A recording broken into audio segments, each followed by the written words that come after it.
The Sam Houston National Forest, located just 65 miles north of Houston, is one of the most beautiful places in the Lone Star State, stretching across more than 163,000 acres, with over 100 miles of scenic trails. Whether you're into hiking, camping, horseback riding, or dirt bike riding, this forest has something for you. It's a place to slow down, breathe in the fresh air, and maybe even spot some wildlife along the way.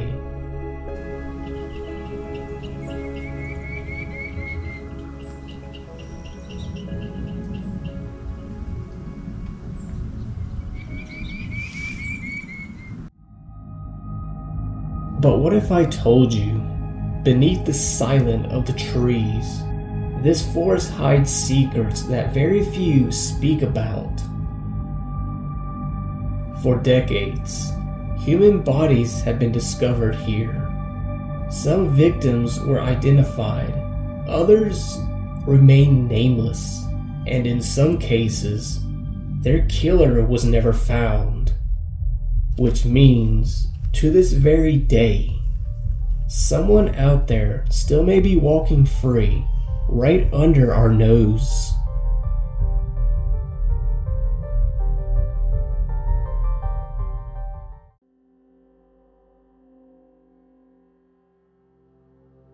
The first known documented case that happened in or around the Sam Houston National Forest happened in 1980.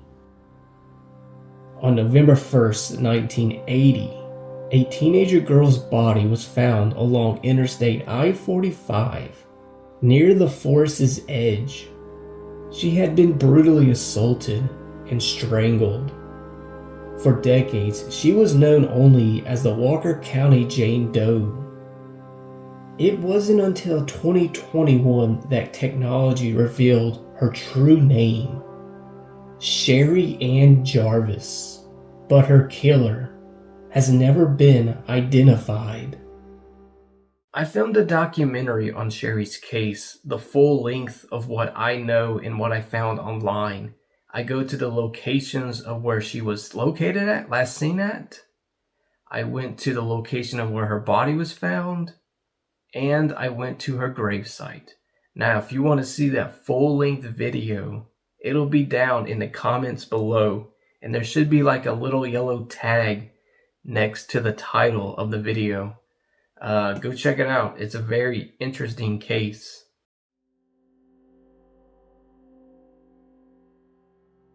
Sometime in 2005, a landowner purchased some land just outside the Sam Houston National Forest.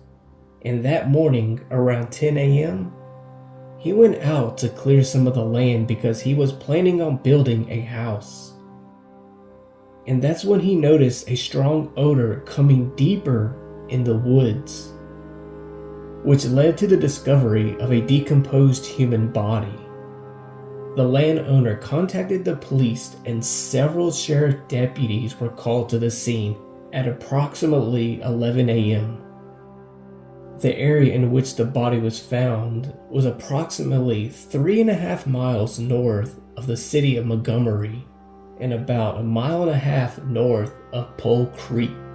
The victim was officially identified by investigators, but the identity remains undisclosed to the public. That's all I could find online about this. So if you know a little bit more about this story, please leave it down in the comments section.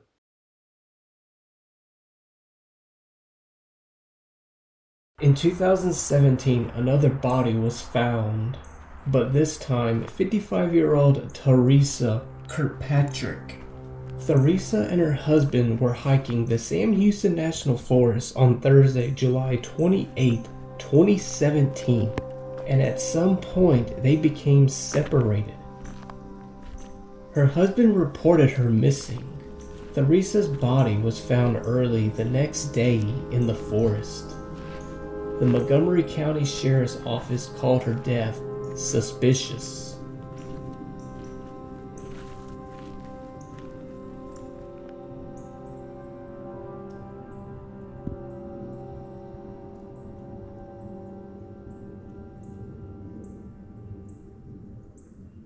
And one more thing, her family said she didn't hike much. Her medical condition made it difficult, so them being on a hike is unusual.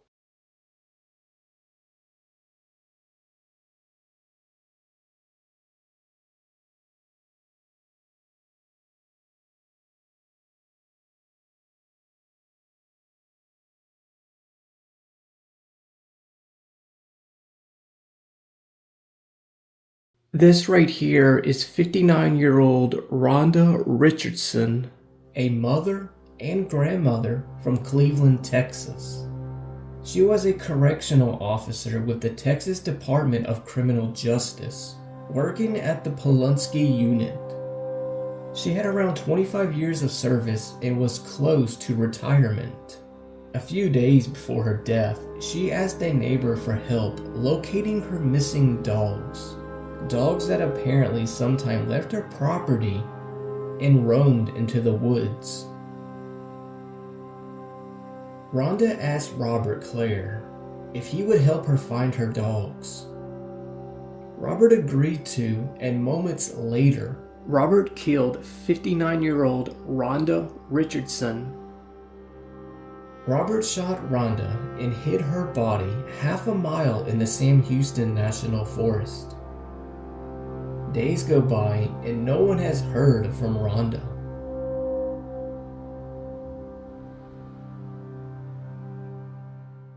Now here's where things get a little confusing to me. And I was reading through a few articles and I found two different stories. Let me read you what I found. So the first one says this. I read a few articles where it says that a friend found Rhonda Richardson's body half a mile in the Sam Houston National Forest off Fire Tower Road in San Jacinto County. That's the first one. And the second one says this. Robert Clare calls his family and tells them what he did, and then takes his young nephew half a mile into the Sam Houston National Forest to show him a dead, decomposed body. Now, I don't know which one of these two stories are the truth. That's just what I found online. Feel free to add your take to this or tell me which one of these stories is the truth. On October 31st, 2022, Robert Clare was arrested. Then on March 25th, 2024, Robert Clare pleaded guilty to the murder of Rhonda Richardson. He was sentenced to 30 years in prison.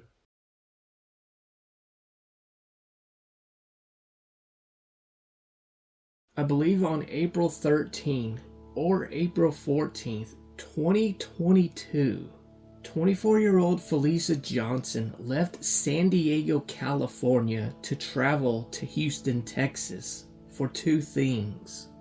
One, she just turned 24 years old and wanted to celebrate her 24th birthday.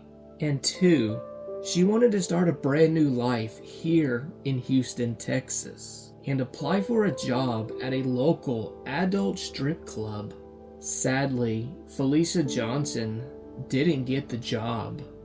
Well, on the night of April 15, 2022, Felicia Johnson was last seen leaving a nightclub in Houston. During her stay, Felicia met a man named this dude right here, and don't even ask me to try to pronounce his name, a 28-year-old from Houston, Texas.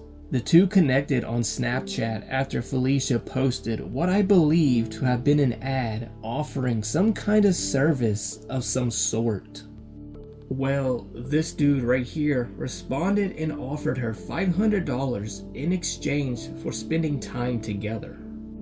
Later that night, around 2:56 a.m., Felicia is leaving the Intercontinental Hotel at the medical center and gets into the Uber that this dude ordered to meet up at his old residence on Wind Chase Boulevard. From here, this dude picked her up and drove her to his current apartment on South Richmond Avenue. Well, days go by and Felicia's parents have not heard from their daughter. No calls, texts, no credit card activity, updates, or anything on her whereabouts. Felicia's parents tried to contact her, but no answer.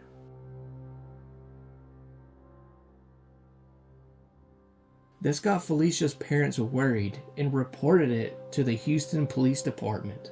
On top of that, Felicia's parents hired a private investigator to try and track her down and ping her cell phone. Sadly, this is where things go south. Felicia's purse and phone were found abandoned at Bear Creek Park, with her phone showing traces of blood. Investigators are going through Felicia's phone and noticed a few things that seemed off. What they found gave them leads to someone that might be involved in this. And who might that person be? 28-year-old, again, this dude from Houston, Texas. After doing a background check on him, the police found out that there was a sexual assault case in November of 2020. Upon the investigation, they saw that the charges were dropped against him, but they wanted to dig deeper. They proceeded to check out his bank records to see if this dude took out $500 from his Wells Fargo account. And yes, he did take out $500. They also looked into the Uber he ordered for Felicia on April 16, 2022. And saw surveillance footage of Felicia getting into the car at 2:56 a.m. On April 16 or 17, new evidence showed that, that same dude was last seen leaving Walmart with a bandage around his right hand, purchasing trash bags, towels, gloves, a flashlight, and a mechanical saw either from Walmart or Home Depot. Police even found health documents that confirmed that did injure his right hand, went into a local hospital claiming he cut himself while trying to open some boxes. On April 20th, 2022, investigators say that the same guy we are talking about did an extensive Google search. They found out that he researched, can bleach or vinegar destroy DNA? How to be a serial killer? How to get away with murder? Cheapest places to live for $1,000 a month?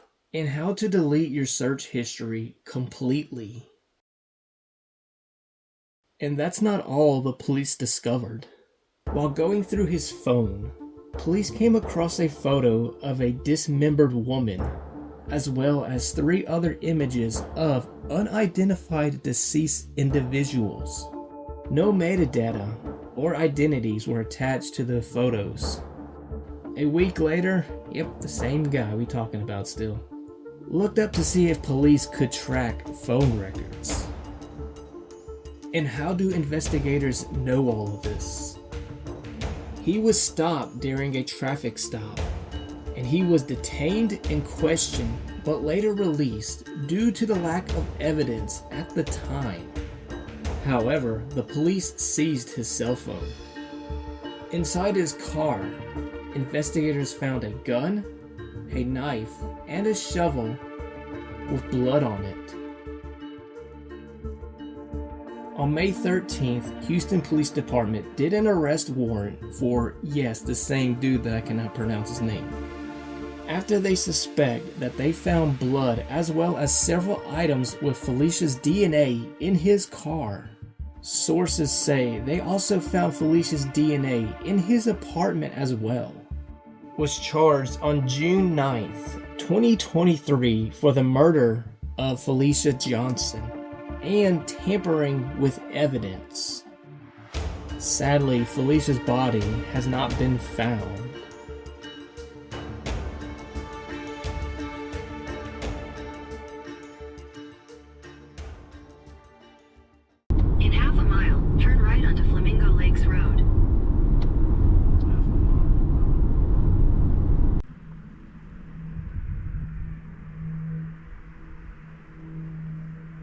There's the Flamingo Lake sign that goes that direction.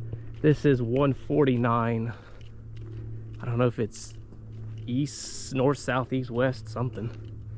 There's the Sam Houston National Forest. And from what I remember, her body was somewhere amongst the stretch that I'm walking, found in a black garbage bag. I'm gonna look and see if I can find like a memorial or something. So I'm over here just walking up and down this section, and I come across a very interesting marker, which it might be it, but there's also a chance that it might be something else. Now let me turn the camera around and show you what I'm talking about. The tree does look a little familiar, but there is a pink marker right here. Again, I'm not 100% sure if this was the actual location, but there is a marker here, and that tree looks very familiar. Take a look at video shot by Drone 11 of the wooded area where her remains were found by a TxDOT worker earlier this month. Johnson was from San Diego, and she disappeared during a trip to Houston back in April of last year. Her death ruled a homicide after HPD charged 28-year-old Chuck Wabuka